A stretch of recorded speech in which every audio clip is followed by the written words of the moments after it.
किसान भाइयों नमस्कार। जैसा कि हम और आपको विदित है, हमारे देश की बढ़ती हुई जनसंख्या की उदर पूर्ति हेतु मजबूरी है कि किसान को प्रति इकाई क्षेत्र उत्पादन अधिक से अधिक फसलों का करना होता है और अधिक उत्पादन लेने के लिए जो वैज्ञानिक तरीके होते हैं फसल उत्पादन के, उनको अपनाना होता है। निश्चित रूप से उसमें आपकी पोषण व्यवस्था अहम होती है, क्योंकि ये जो अच्छा या अधिक उत्पादन देने वाली जितनी भी फसलें होती हैं उनकी खुराक भी ज्यादा होती है। तो इस हिसाब से हमको रासायनिक उर्वरकों का या विभिन्न प्रकार के जो दवाएं होती हैं, चाहे वो रासायनिक हों चाहे वो जैविक हों, उनको उसका उपयोग करना पड़ता है। लेकिन कहीं हम अच्छा उत्पादन लेने की होड़ में या दौड़ में प्रकृति के साथ कुछ गलत कर बैठते हमारे किसान भाई, तो उनको ये मौका है सुधरने का, ताकि वो प्रकृति के साथ रहकर अपना कृषि का उत्पादन करें और अपना भरपूर लाभ लें। इसमें मुख्य बिंदु मैं कहना चाहूंगा कि मौसम का कोई ठिकाना नहीं होता। कहते हैं ना कि मौसम कब बदल जाए।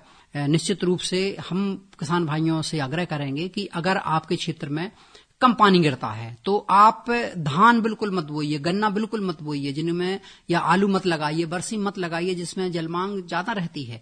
आप इसकी जगह जो श्री अन्न है, जिसको हम माइनर मिलेट्स बोलते हैं, लघु धान्य फसलें बोलते हैं, कोदो, कुटकी, समा, रागी, इन फसलों का चयन कीजिए। साथ में हमारी पुश्तैनी पुरानी फसलें हैं, ज्वार, बाजरा, मक्का, इनमें भी जलमांग कम होती, तो इनका अच्छा दाम भी आज के समय पर मिलता है और उत्पादन भी अच्छा होता है। प्रजातियों में, उन्नत प्रजातियों में रोग व्याधि कम होते हैं और उत्पादन बढ़िया होता है, समय कम लगता है।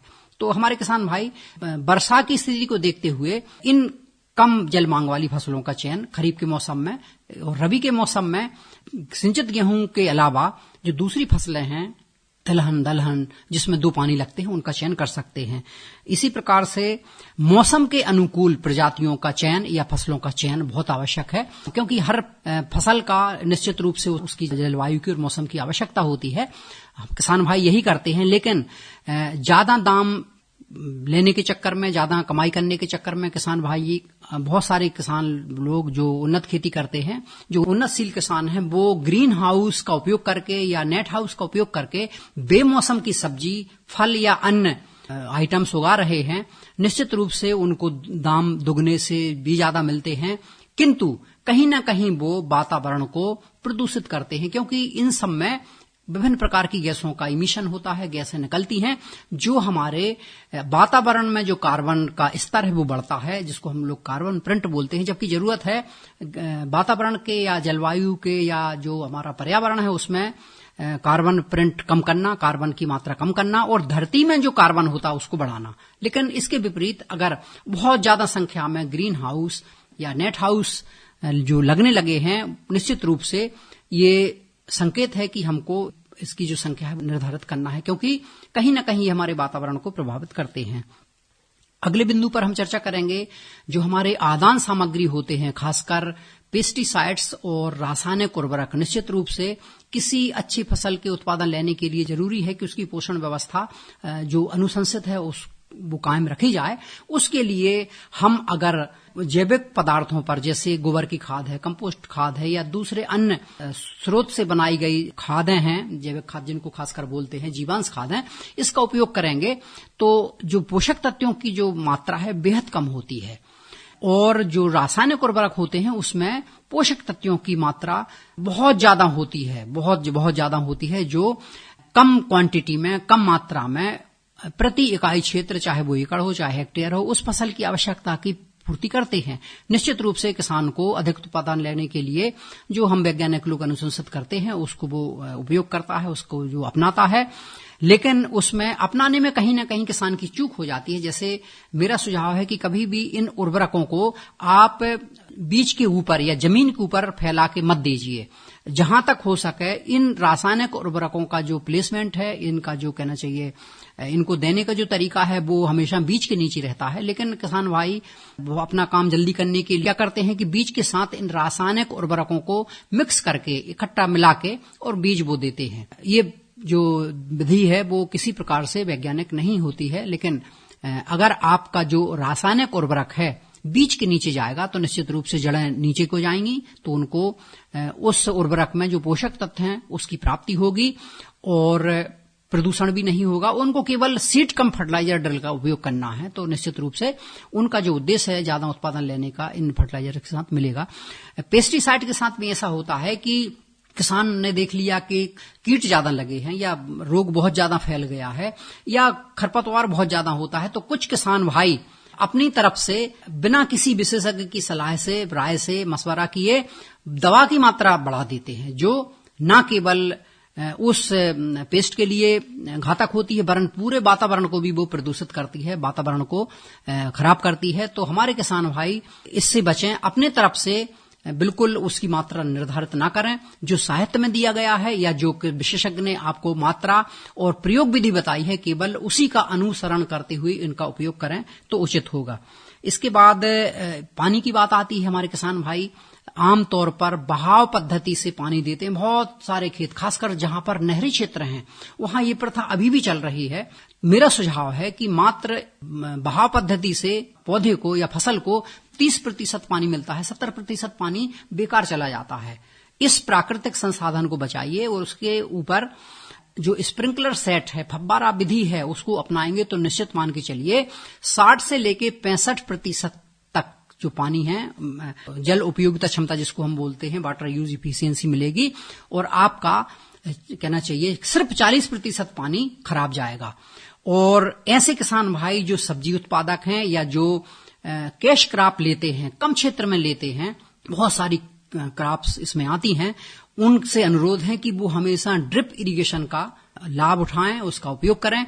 ड्रिप इरिगेशन की जो क्षमता होती है पानी की उपयोग क्षमता लगभग 95% के आसपास होती है, 90 से 95% के आसपास। तो ऐसे संसाधनों का उपयोग करें जो वैज्ञानिक दृष्टि से अनुमोदित हैं, अनुशंसित हैं और जो ऐसे प्राकृतिक संसाधनों का वेस्टेज से को रोकते हैं, उसका दुरुपयोग करने से या उसका जो व्यर्थ जो पानी चला जाता है उसको कम करते हैं, बचाते हैं। निश्चित रूप से आपके पास संसाधन भी कम लगेंगे। ये एक उदाहरण के तौर पर मैं आपको बताना चाहूंगा, अगर आप खुला पानी देते हैं, जो भी पर्याप्त है आपके जल स्रोतों में पानी है, तो एक सिंचाई कर पाएंगे। लेकिन अगर आप उसी जल स्रोत में स्प्रिंकलर या फव्वारा पद्धति का प्रयोग करेंगे तो लगभग 3 पानी आप उस फसल को विभिन्न अवस्थाओं पर दे सकते हैं।